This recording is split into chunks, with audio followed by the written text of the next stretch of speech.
ಸರ್ಕಾರಕ್ಕೆ ಕೋಟಿ ಕೋಟಿ ವಂಚಿಸಲು ಮುಂದಾದ ಖ್ಯಾತ ರಾಜಕಾರಣಿ. ತುಮಕೂರಿನ ಪ್ರತಿಷ್ಠಿತ ಶಿಕ್ಷಣ ಸಂಸ್ಥೆಯಿಂದ ಪಾಲಿಕೆಗೆ ಮಹಾದೋಖ. ಕಣ್ಣಿಟ್ಟು ಕುರುಡಾದ ತುಮಕೂರು ಮಹಾನಗರ ಪಾಲಿಕೆ ಅಧಿಕಾರಿಗಳು.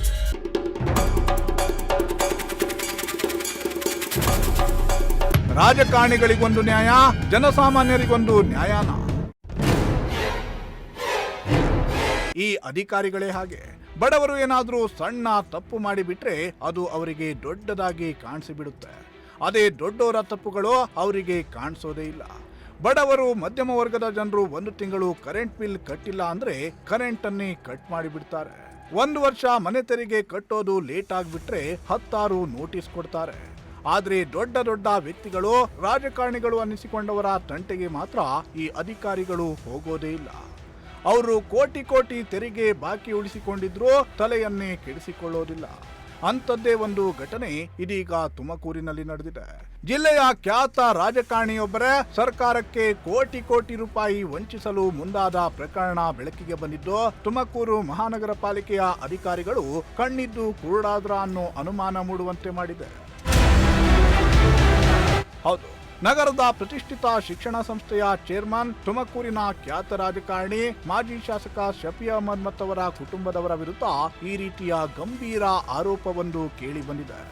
ದಶಕಗಳಿಂದ ಇರೋ ಕಟ್ಟಡವನ್ನೇ ಇಲ್ಲದಂತೆ ಮಾಡಿ ಪಾಲಿಕೆಯ ಬೊಕ್ಕಸಕ್ಕೆ ಲಕ್ಷಾಂತರ ರೂಪಾಯಿ ತೆರಿಗೆ ಹಣವನ್ನ ವಂಚಿಸಲು ಮಾಜಿ ಶಾಸಕ ಶಫಿ ಅಹಮದ್ ಮುಂದಾಗಿದ್ದಾರೆ ಎಂಬ ಆರೋಪ ಕೇಳಿ ಬಂದಿದೆ. ತುಮಕೂರು ನಗರದ ಶೆಟ್ಟಿಹಳ್ಳಿ ಮುಖ್ಯ ರಸ್ತೆಯಲ್ಲಿ ಮಾಜಿ ಶಾಸಕ ಶಫಿ ಅಹಮದ್ ಒಡೆತನದ HMS ಕಾಲೇಜ್ ಇದೆ. ಈ ಕಾಲೇಜಿನ ಹಿಂಭಾಗ ಸೈಟ್ ನಂಬರ್ 47, 48, 49 ಮತ್ತು 50ರಲ್ಲಿ ಇದೇ HMS ಸೊಸೈಟಿಗೆ ಸೇರಿದ ಸುಮಾರು 40 ವರ್ಷಗಳ ಹಿಂದಿನ ಕಟ್ಟಡವಿದೆ. ಆದ್ರೆ 2024ರ ಡಿಸೆಂಬರ್ ವರೆಗೂ ಈ ಜಾಗದಲ್ಲಿ ಕಟ್ಟಡ ಇರೋದೇ ಪಾಲಿಕೆ ಅಧಿಕಾರಿಗಳಿಗೆ ಗೊತ್ತಿರಲಿಲ್ಲ. ನಮೂನೆ 3ರಲ್ಲಿ ಖಾಲಿ ನಿವೇಶನ ಅಂತ ತೋರಿಸಿ ತೆರಿಗೆಯಿಂದ ಬಚಾವಾಗಿದ್ರು. ಯಾವಾಗ ಸಾರ್ವಜನಿಕರಿಂದ ದೂರು ಹೋಗುತ್ತೋ ಆಗ ಈ ಕಟ್ಟಡಕ್ಕೆ 2001ರಿಂದ 2024ರವರೆಗೆ ಸರಿಸುಮಾರು 95 ಲಕ್ಷ ರೂಪಾಯಿ ಕಂದಾಯವನ್ನ ಮಹಾನಗರ ಪಾಲಿಕೆ ನಿಗದಿ ಮಾಡುತ್ತೆ. ಲಕ್ಷಾಂತರ ರೂಪಾಯಿ ತೆರಿಗೆ ಹಣದಿಂದ ಬಚಾವಾಗಲು ಇದೀಗ ಭರ್ಜರಿ ಪ್ಲಾನ್ ಅನ್ನೇ ಮಾಡಿದ್ದಾರೆ. ರಸ್ತೆಯನ್ನ ಒತ್ತುವರಿ ಮಾಡಿಕೊಂಡು ಈ ಕಟ್ಟಡವನ್ನ ಕಟ್ಟಿಸಲಾಗಿದೆ ಅಂತ ಕೆಲ ಸಾರ್ವಜನಿಕರು ಪಾಲಿಕೆ ಮತ್ತು ಕರ್ನಾಟಕ ಭೂ ಕಬಳಿಕೆ ನಿಷೇಧ ವಿಶೇಷ ನ್ಯಾಯಾಲಯಕ್ಕೆ ದೂರನ್ನ ನೀಡಿದ್ರು. ಈ ದೂರನ್ನ ಗಂಭೀರವಾಗಿ ಪರಿಗಣಿಸಿದ್ದ ನ್ಯಾಯಾಲಯ ತುಮಕೂರು ತಹಶೀಲ್ದಾರ್ ಮತ್ತು ಮಹಾನಗರ ಪಾಲಿಕೆಗೆ ಒತ್ತುವರಿಯಾಗಿರೋ ಬಗ್ಗೆ ಪರಿಶೀಲನೆ ನಡೆಸಿ ವರದಿ ನೀಡುವಂತೆ ಆದೇಶ ಮಾಡಿತ್ತು. ನ್ಯಾಯಾಲಯದ ಆದೇಶದಂತೆ ಪರಿಶೀಲನೆ ನಡೆಸಿದ್ದ ತುಮಕೂರು ತಹಶೀಲ್ದಾರ್ 9 ಮೀಟರ್ ರಸ್ತೆಯಲ್ಲಿ 2.5 ಮೀಟರ್ ಅಷ್ಟು ಒತ್ತುವರಿಯಾಗಿದೆ. ಪಾಳು ಬಿದ್ದಿರುವ ಕಟ್ಟಡ ಹಾಗೂ ಉದ್ಯಾನವನ ಜಾಗದಲ್ಲಿ ಕಾಂಪೌಂಡ್ ನಿರ್ಮಾಣಗೊಂಡಿದ್ದು ಇದೆ ಅಂತ ಭೂ ಕಬಳಿಕೆ ವಿಶೇಷ ನ್ಯಾಯಾಲಯಕ್ಕೆ ವರದಿ ನೀಡಿತ್ತು. ಇದಾದ ಬಳಿಕ ಟೂಡಾ ಹಾಗೂ ಮಹಾನಗರ ಪಾಲಿಕೆ ವತಿಯಿಂದ ಜಂಟಿ ಸರ್ವೆ ಮಾಡಿ ಸೈಟ್ ನಂಬರ್ 47, 48, 49, 50ರ ನಿವೇಶನ ಮತ್ತು ಉದ್ಯಾನವನದ ಮಧ್ಯಭಾಗದಲ್ಲಿರುವ 9 ಮೀಟರ್ ರಸ್ತೆಯಲ್ಲಿ 2.5 ಮೀಟರ್ ಒತ್ತುವರಿಯಾಗಿರುವುದು ದೃಢಪಟ್ಟಿರುತ್ತದೆ ಅಂತ ವರದಿ ನೀಡಲಾಗಿತ್ತು. ಹೀಗಾಗಿ ಈ ಅನಧಿಕೃತ ಕಟ್ಟಡವನ್ನ ತೆರವುಗೊಳಿಸುವ ಕಾಮಗಾರಿಯ ಸಲುವಾಗಿ ಪಾಲಿಕೆಯಿಂದ ಟೆಂಡರ್ ಪ್ರಕ್ರಿಯೆ ಕೂಡ ನಡೆದಿದ್ದು 3 ಲಕ್ಷಕ್ಕೆ ಟೆಂಡರ್ ಕೂಡ ಆಗಿತ್ತು.